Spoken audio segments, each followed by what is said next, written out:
Welcome back to some new r/malicious compliance stories, where people comply to the letter, but not the spirit of a request. I hope you had a great day. Thanks for all the likes and comments on the last video. And now let's start with the first story, shall we? It's called No Linux. I was the IT head of a mid-sized company, configuring an Apache server on Ubuntu one day, when my boss walked by and asked what the weird skin was on my screen.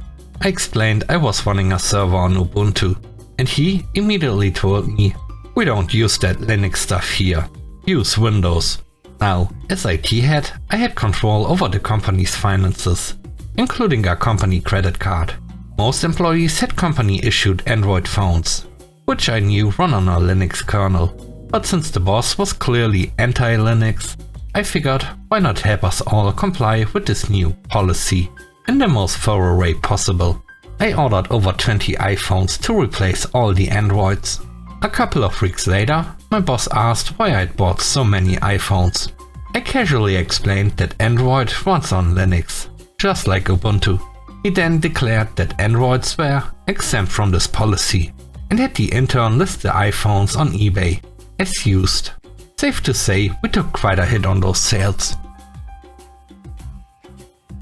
The next story is called Telemarketers. We've all had those relentless "can I buy your house" calls from telemarketers, but these ones push me to a new level of annoyance. They used to claim they were from a fake company, something like Home Builders Inc. One day, I decided to look it up and actually reached the real owner of a legitimate business in Minnesota. He told me there's a company in Egypt that sells these sales leads to US companies, sidestepping privacy laws by pulling our info from public records. He suggested I play along next time to get in touch with the US company directly and confront them, so that's what I did. After giving some vague, intentionally incorrect info to the Egyptian caller, I eventually got matched with someone from Northern Ohio. I explained I knew what they were up to, and that it wasn't exactly legal. The guy eventually hung up and blocked my number, so I called back a few times until he disconnected his line. Small win, but there was more to come. Since the calls didn't stop, I made trolling my new strategy. I'd asked if I could buy their house, pretend to order pizza, ask them what the pyramids were like, or just start talking about anything random. My best one was when they asked if I had any other properties to sell. I said, "In fact I do. It's at 1600 Pennsylvania Avenue in Washington DC. Somehow my Egyptian caller didn't recognize the address. I told him it had a fenced yard, loads of bedrooms, a big round office, and top-notch security. 2 days later, I got a call from a guy who did get the joke. He congratulated me and laughed for half an hour about how I convinced them I owned the White House. But about an hour later, someone else called, and this guy wasn't laughing. "Why did I get a lead on the White House?" he asked. I said, "Well, that's what happens when you buy sales leads from people who don't know much about America." He muttered something about it not being funny, to which I replied, "Maybe not for you, but I think it's hilarious." He told me to get lost, but I'm not mad. The last story is called Help at the Bar. This happened over 20 years ago, back when I was a high school student, working my first non-family job at a restaurant. It was the kind of place with a buffet, pizza, and even a game room. No pizza in the name though.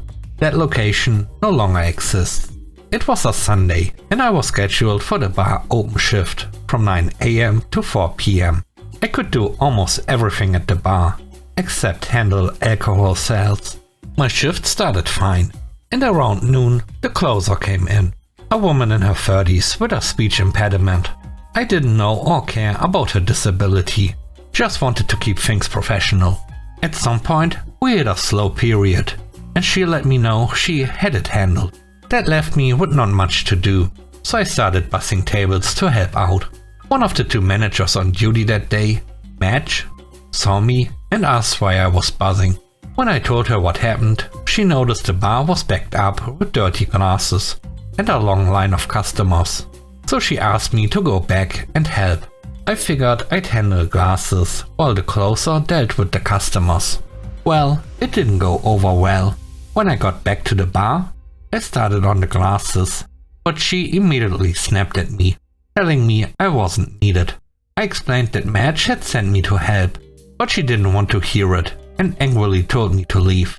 Confused, I went back to bussing tables, since I didn't want to be seen standing around. A few minutes later, Madge asked why I wasn't at the bar. I explained the situation, and she firmly told me to return and keep washing glasses. She even said to come and get her if anything else happened. So with my stomach in knots, I went back to the bar, where there was a 12-person line and a countertop full of dirty glasses. As I started cleaning, the closer suddenly grabbed my wrist. Shocked, I turned to her and firmly told her, "Don't ever grab me like that again. I was told to help by the manager, and if you ever do that again, I'll consider it a personal attack." Just then, Manager Rob, who wasn't my favorite, pulled her aside, leaving me alone at the bar. The patrons around me, who'd seen what happened, sided with me, saying she was way out of line. Moments later, I was told to go home. I tried to explain my side, but Rob wasn't interested.